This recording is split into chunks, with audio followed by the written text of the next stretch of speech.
Mathieu le Stewart sur Instagram. C'est un influenceur, un créateur de contenu. Il partage son aventure de steward. Et on va commencer avec Valentin. Est-ce que c'est vrai que les gens prennent beaucoup de jus de tomate dans l'avion ? Mais complètement. Tu remarqueras que dans ta vie de tous les jours, personne boit de jus de tomate, Bien parce sûr. que c'est un truc qu'on boit pas. Ouais. Mais dans l'avion, il y a une espèce de truc. Alors il faut savoir que les goûts sont différents dans l'avion. En fait, on n'a pas les mêmes papilles, c'est-à-dire que tout va être moins salé, un peu plus fade et tout ça. Ok. Et puis on a faim dans l'avion, donc le jus de tomate, ça fait un peu penser à un petit potage.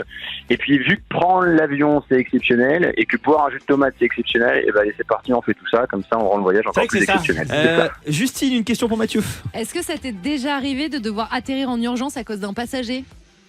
Alors moi non, mais ça peut éventuellement arriver. C'est déjà arrivé à certains collègues, un passager qui serait très malade par exemple, on pourrait être amené à atterrir dans la foulée en fait, parce qu'on pourrait pas prendre le risque de faire des centaines voire des milliers de kilomètres avec un passager qui serait très malade à bord. Donc là on pourrait faire demi-tour et se reposer pour que l'hôpital le plus proche puisse s'en occuper quoi. Je rebondis un peu sur cette question, Mathieu. Si toi qui bosses dans l'aéronautique, si on a peur de l'avion, alors évidemment c'est pas mon cas, mais il y en a quand même beaucoup qui ont peur de l'avion. Tu leur dis quoi ? C'est quoi ta phrase un peu magique ? Je dis suivez-moi sur les réseaux sociaux. Ah oui, Non, d'une part, très honnêtement, je les comprends tout de suite parce que l'humain et le cerveau humain, il est pas fait pour voler dans le ciel. On n'est pas des oiseaux, on est des êtres humains. Donc en fait, c'est normal. Et il faut savoir que peut-être qu'un passager sur trois, 2 passagers sur 3 ont peur de l'avion. Après, je vais essayer de comprendre de quelle peur ils vont avoir. Est-ce qu'ils ont peur d'être enfermés ? Est-ce qu'ils sont claustrophobes ? Est-ce qu'ils ont peur, je sais pas, qu'il y ait beaucoup de monde autour d'eux ? Est-ce qu'ils ont peur de la mort ? Je sais pas. Du jus de tomate ? Les gens qui vont... les gens, ils ont les jus de tomate qui font peur.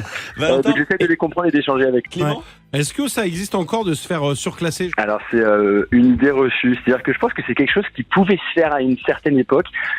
Aujourd'hui, moi, j'ai pas du tout la main là-dessus. En fait, aujourd'hui, tu peux te faire surclasser en payant ou alors en donnant des miles. C'est-à-dire qu'il y a plein de systèmes de fidélisation que les compagnies proposent. Et là, en fait, c'est hyper avantageux. Ou alors, vraiment garder en tête que parfois, 24 heures avant le vol, on peut se faire surclasser à un tarif assez avantageux. Mais le surclassement comme ça sur place, alors peut-être que ça arrive à des personnes qui ont beaucoup de chance, mais moi de mon côté, je peux pas le faire et les chefs de cabine non plus en général. Et avec tous ces décalages horaires, est-ce que ça t'arrive de te louper complètement de réveil et de louper l'avion comme Justine a loupé l'émission aujourd'hui ? Ça t'arrive mais ou pas ? je crois que c'est ma pire phobie en fait, c'est d'arriver en retard pour un vol parce que c'est un peu comme à la radio finalement ou à la télévision ou dans certains autres métiers, tu ne peux pas être en retard. L'avion il va pas t'attendre pour partir. Mais on a tous un système de ce qu'on appelle de réserve, un peu d'astreinte, où en fait à l'aéroport, sur place, on a des hôtesses, des stewards qui sont là pour te remplacer si jamais t'es en retard ou si t'es malade. Ou un truc comme ça. Et c'était quoi le déclic tu t'es dit je vais arrêter la radio pour faire steward ?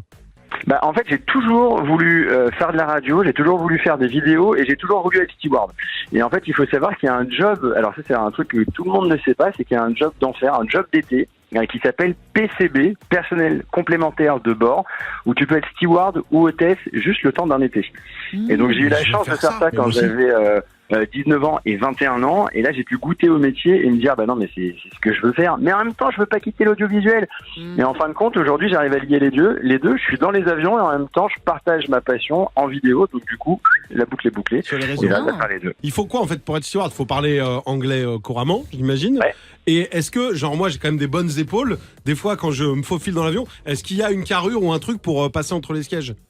Alors non, il y a peut-être 20-30 ans, il était demandé de faire une certaine taille, d'avoir une certaine morphologie. Maintenant, c'est ce qu'on appelle de la discrimination. Donc c'est absolument pas possible et tant mieux. En revanche, moi je vois, parce que je suis un peu tanké aussi, travailler à l'avant ou à l'arrière, c'est pas la même chose, il n'y a pas le même écart, il n'y a pas la même place dans les allées et c'est vrai qu'on peut sentir parfois une petite gêne. Mais ça va, c'est envisageable. Non, pas, j'ai compris, ils vont mettre à l'avant, c'est ça. Voilà. Mathieu, on t'embrasse. Ouais, On te merci retrouve beaucoup. sur Cool. ton compte Instagram, Mathieu le Steward, pour suivre tes aventures. Et merci beaucoup en tout cas d'être venu sur Fun Radio. Merci à vous. Merci tout le monde. Salut Mathieu. Salut. Bye bye. Ciao, bisous. Ah, c'est cool. Ouais, Trop c'est plaisir. trop sympa. Mais moi je vais faire PCB le week-end. L'été prochain, je suis pas chez Fun Radio. L'été prochain, je vais faire PCB. Je vais faire Steward l'été. T'es comment en anglais ? Hello, my name is JB. Ok, il sera sur Fun.